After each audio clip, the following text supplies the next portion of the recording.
आपलं सर्वांचं स्वागत करत आहे। आज आपण थेट औरंगाबादवरून बोलत आहोत।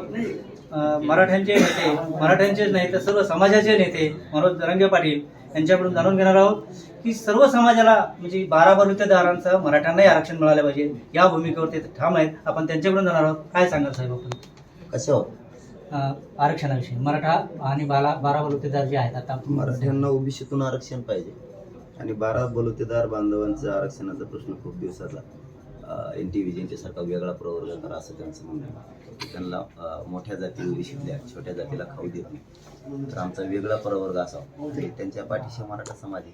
आम्हाला वाटतंय त्यांना वेगळा प्रवर्ग करून दिलाच पाहिजे, सरकारनं 100% दिलं पाहिजे।